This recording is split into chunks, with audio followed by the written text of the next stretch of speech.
Actually बहुत सारे लोग अभी तक कंफ्यूज हैं कि यूपीएससी क्या है और स्टेट पीसीएस क्या है। तो इस दोनों के डिफरेंस के बारे में हमारे व्यूअर्स को बताइए। बहुत सारे लोग यूपीएससी प्रिपरेशन के लिए आ तो जाते हैं, बट उन्हें पता नहीं होता है कि पढ़ाई क्या करनी है, यूपीएससी है क्या और स्टेट पीसीएस क्या है। और बाद में प्रिपरेशन करते करते कंडीशन ऐसी हो जाती है कि वो बैंक और पीओ की तरफ चले जाते हैं। सर, उन बच्चों को कैसे गाइड करेंगे? हमारे यहाँ और दूसरे आरसीएस में ये वर्क होता है कि इसे आसान किया जाए। हम लोग पूरे साल जो बच्चे हमारे यहाँ हॉस्टल में रहते हैं उन्हें library, coaching, hostel, test series सारी चीज़ें कंप्लीट देते हैं। इसका कोई चार्ज नहीं होता है। बच्चे जब प्रिपरेशन स्टार्ट करते हैं तो इनिशियली उनको सबसे ज़्यादा परेशानी होती है अपने ऑप्शनल सब्जेक्ट को चूज करने के लिए। तो ये ऑप्शनल सब्जेक्ट क्या इंपॉर्टेंट रोल प्ले करता है स्टेट पीसीएस में या यूपीएससी में, अगर दोनों में देखा जाए? हर साल हमारा मकसद ये होता है कि 100 बच्चों को हम सेलेक्ट करें। यहाँ पे लेके सबसे ज़्यादा दिक्कत तो होती है बच्चों को, ये होती है कि किस मीडियम से प्रिपरेशन करें, हिंदी मीडियम या इंग्लिश मीडियम। और ऑप्शनल को लेके बच्चे डरे रहते हैं। ऑप्शन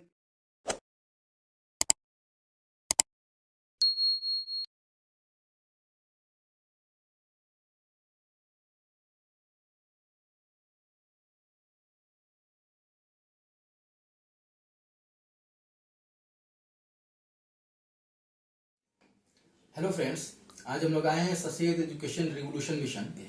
आज उसके डायरेक्टर तस्नीम हैदर सर हमारे साथ हैं।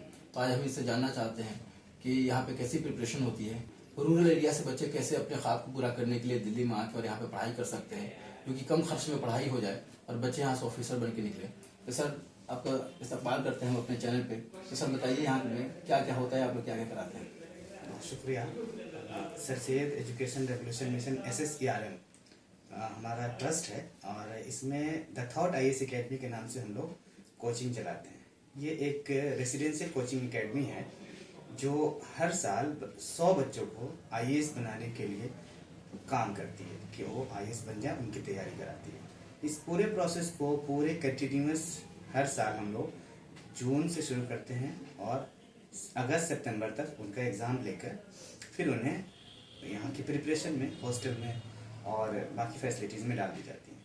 हमारी कोशिश ये है कि मिशन IAS 100 जो हमारा टैगलाइन है, हम लोग मिशन IAS 100 पे काम करते हैं कि हर साल 100 बच्चों को जो माइनॉरिटीज़ के हों, OBC, EWS, SC, ST, women और जो भी पिछड़े वर्ग हैं, किसी भी रिलीजन से, किसी भी कास्ट से, किसी भी प्लेस से, वो यहाँ आएँ और अपनी तैयारी करें। और कोशिश ये है मिशन IAS 100 की तरह जो हमारा नाम है इसके तर्ज पे 100 बच्चों को यूपीएससी में और अदर PCS एग्ज़ाम्स में क्वालिफाई करवाया जाए। इसी के लिए हमारी पूरी टीम, पूरी ऑर्गेनाइजेशन, पूरा ट्रस्ट काम कर रहा है। हमारे यहाँ फॉर्म भरने के लिए हमारी वेबसाइट पे जाके SSERM.in पे वहाँ से आप फॉर्म भर सकते हैं। मई या जून में फॉर्म आ जाता है हर साल।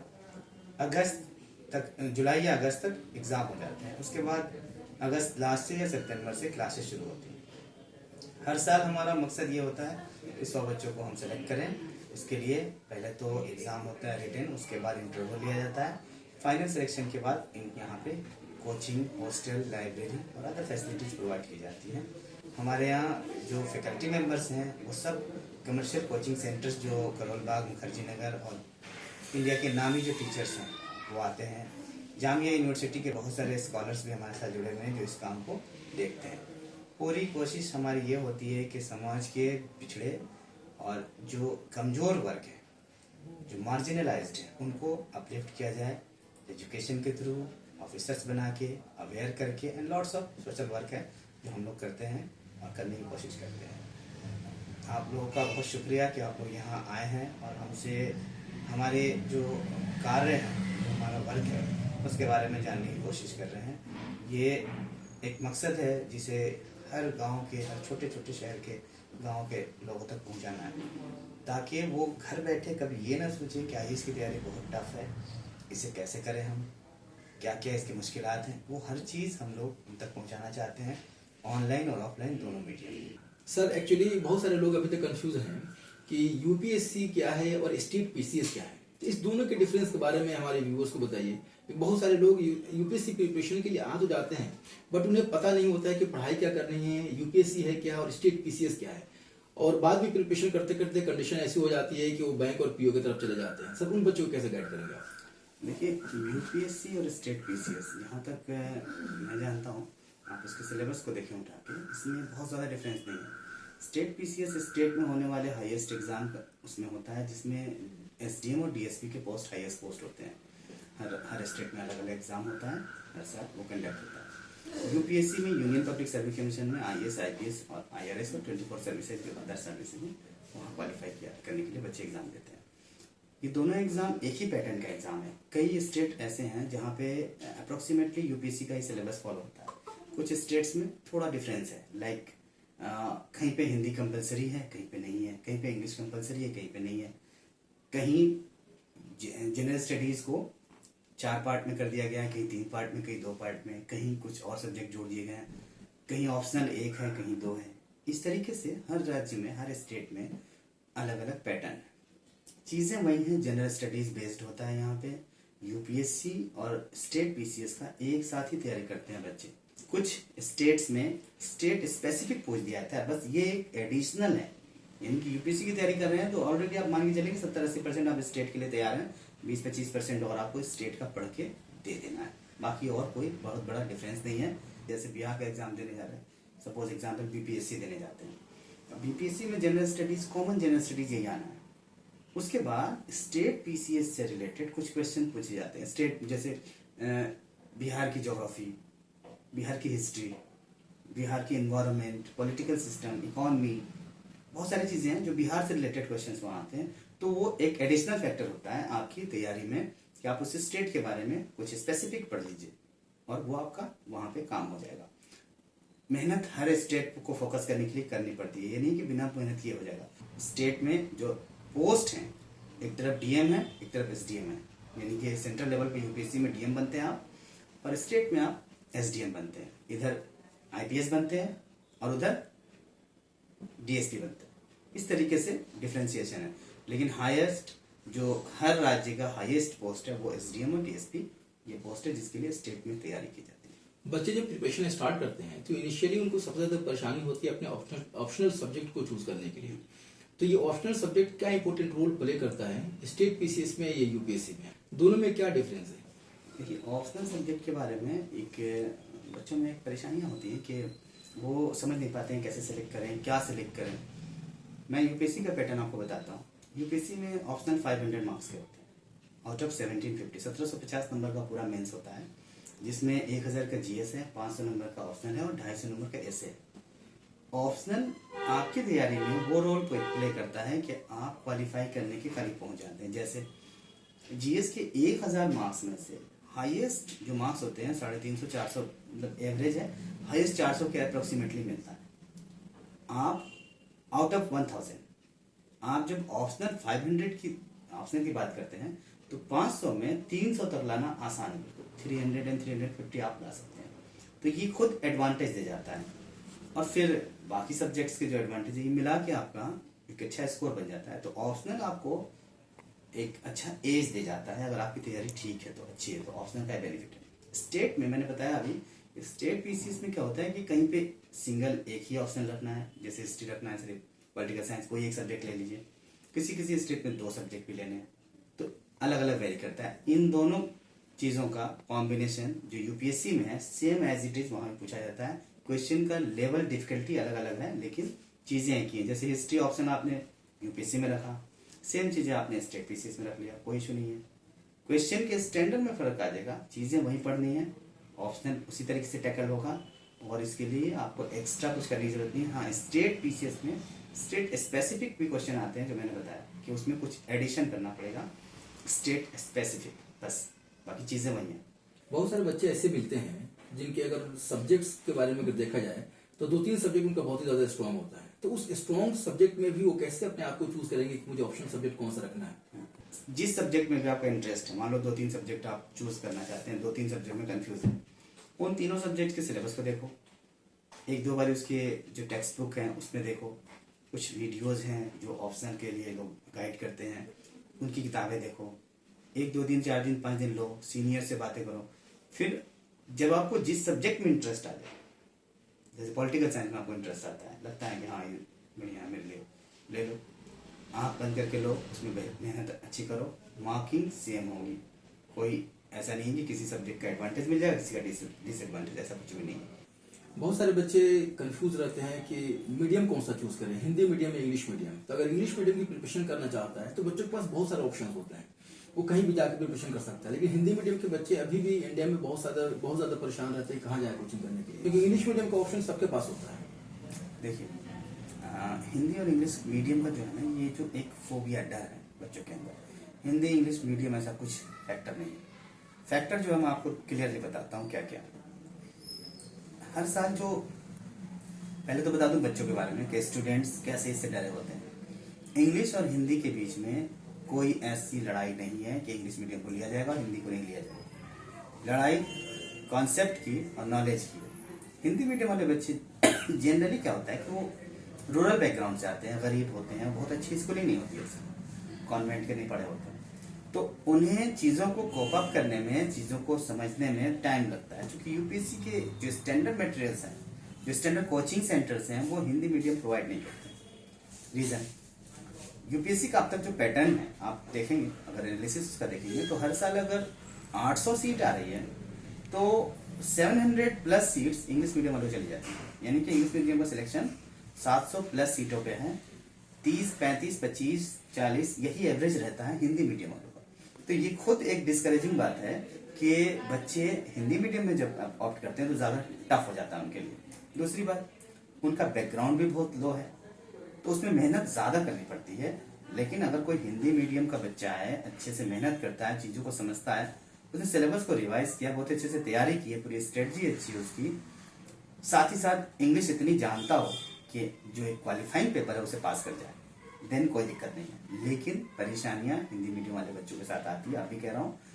इसीलिए ज़्यादातर बच्चे इंग्लिश मीडियम को चूज करते हैं। हमारी संस्था बाइलिंगुअल काम करती है, दोनों मीडियम में पढ़ाने के लिए हम इंस्ट्रक्शन देते हैं टीचर्स को। लेकिन खुद ब खुद हिंदी मीडियम में ज़्यादा बच्चे नहीं आते हैं, कम ही बच्चे आते हैं।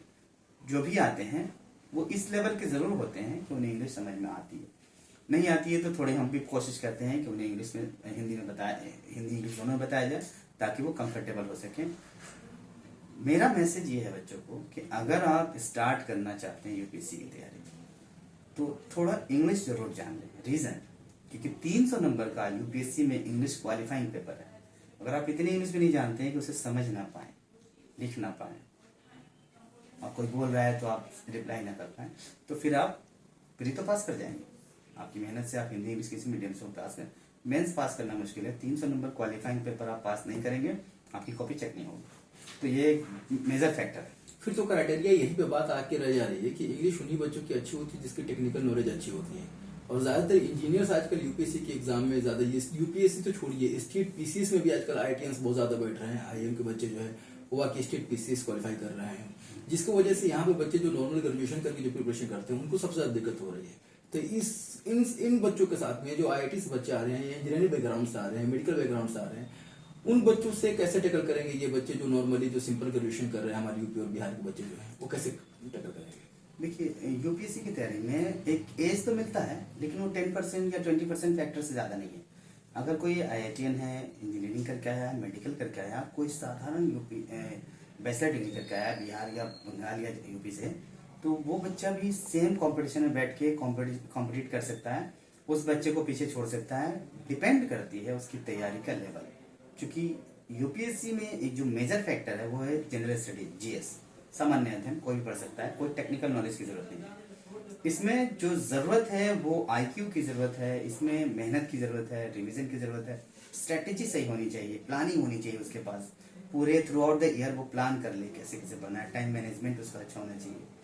तो ओवरऑल सिर्फ एक फैक्टर नहीं है इसमें कि इंग्लिश, हिंदी, इंजीनियरिंग और नॉन इंजीनियरिंग बैकग्राउंड, इसमें कई फैक्टर्स हैं। एज मिलता है 10-20%, उससे ज़्यादा नहीं मिलता है।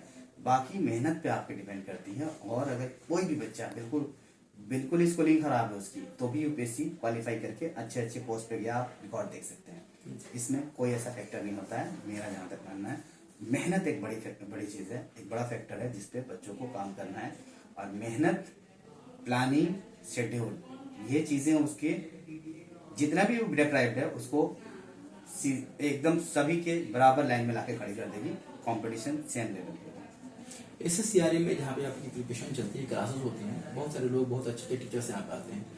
फिर भी सेल्फ स्टडी की बहुत जरूरत पड़ती है, तो यहाँ पे सेल्फ स्टडी करने के लिए SSCRM में यहाँ के बच्चों के लिए क्या फैसिलिटीज है?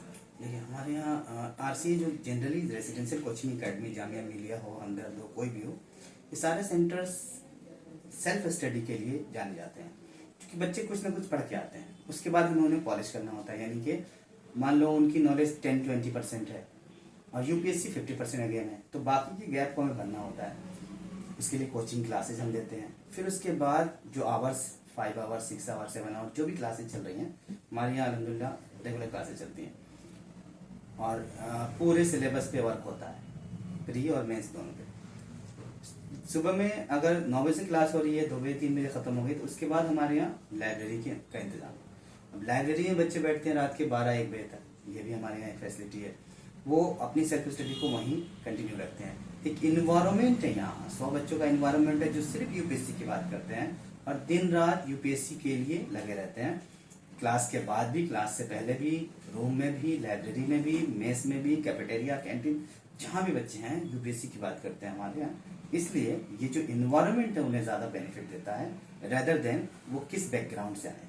सर, अगर कोई बच्चा अगर गांव से अगर यहाँ पे आना चाह रहा है, तो दिल्ली में रह के और यहाँ पे पढ़ाई करने में कितना खर्च आ जाएगा उसको? अगर उस हिसाब से अगर UPSC की प्रिपरेशन करने के लिए अगर आपके पास आ रहा है, अगर वो एग्जाम क्वालिफाई करता है आपके यहाँ जो सुपर IAS 100 है उसके हिसाब से, तो क्या खर्च आएगा?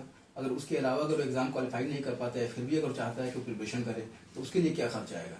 इसके बारे में बताएं कि रूरल एरिया के रहने वाले लोग जो हैं, गाँव देहात के जो लोग हैं, वो यहाँ पे आने से अभी भी कतराते हैं कि दिल्ली जैसे शहर में खर्च ज़्यादा होता है, तो कैसे यहाँ पे अपने बच्चों को भेजेंगे, खर्च ज़्यादा होगा, कैसे रहना सहना होगा।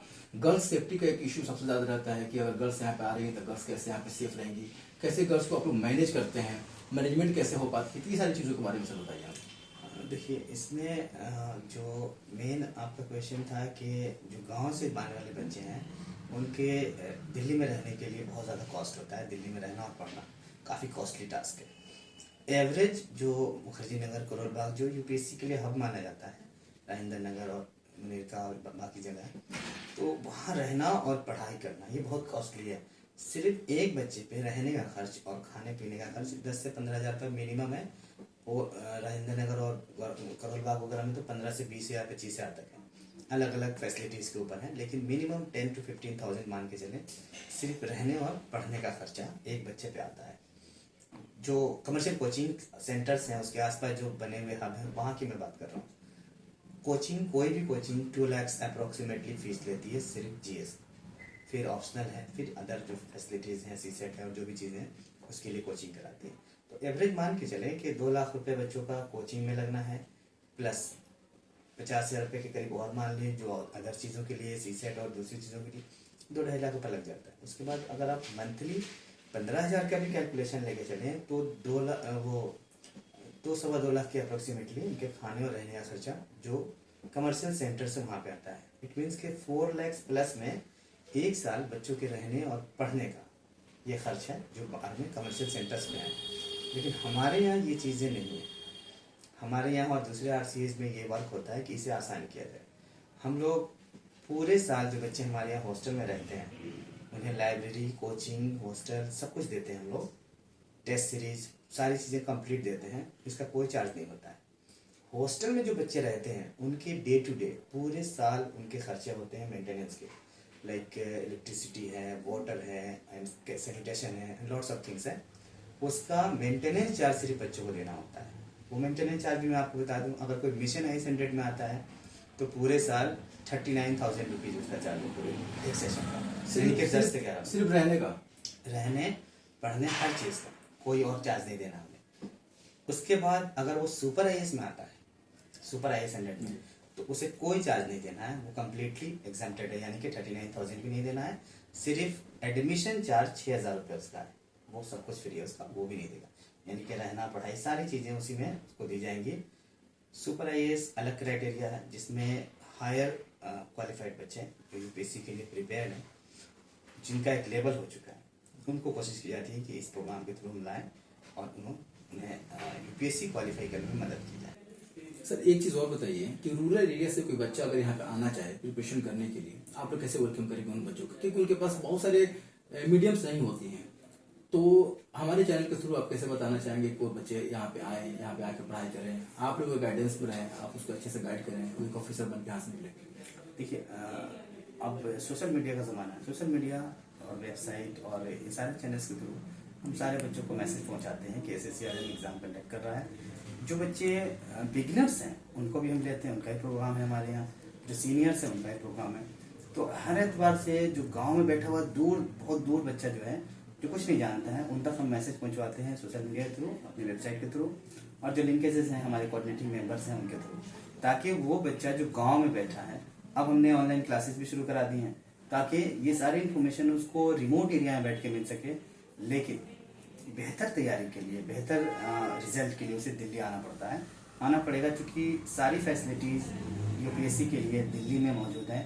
रीजनल इलाके में कर सकते हैं लेकिन टफ है, उसके लिए भी आपको किसी सेंटर से जुड़ा रहना पड़ेगा, तब आप अच्छे गाइडेंस में रह सकते हैं।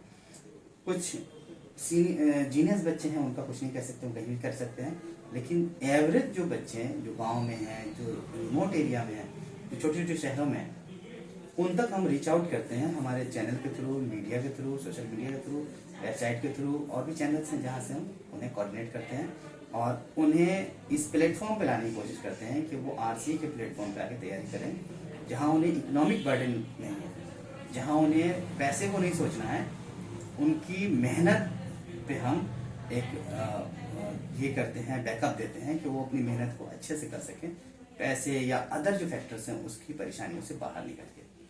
बहुत बहुत शुक्रिया, आपने हमें वक्त दिया, बहुत अच्छा लगा आपसे बात करके। और मुझे ये लगता है कि बहुत सारे बच्चों के जो क्वेरीज जो होती हैं वो सोल्व हो गई होंगी। फिर भी हम लोग आगे और भी आपके साथ इंटरव्यू करेंगे, हम आपकी लाइब्रेरी, क्लासरूम, सारी चीज़ें बच्चों को दिखाएंगे। और बहुत बहुत शुक्रिया वक्त देने के लिए। Thank you very much. आप लोग यहाँ आएँ और बच्चों तक ये मैसेज हम बार बार पहुँचाना चाहते हैं कि आप हिम्मत करें और हम सब आपके साथ खड़े हैं, चाहे जिस लेवल पे भी आप हो, जैसे भी हों। UPSC की तैयारी अगर आप करना चाहते हैं, स्टेट PC की तैयारी करना चाहते हैं, हमारा प्लेटफॉर्म ऑलवेज ओपन है आपके लिए। आप इसके फॉर्म भरें और अपनी तैयारी को आगे बढ़ाएं। Thank you very much. Thank you so much.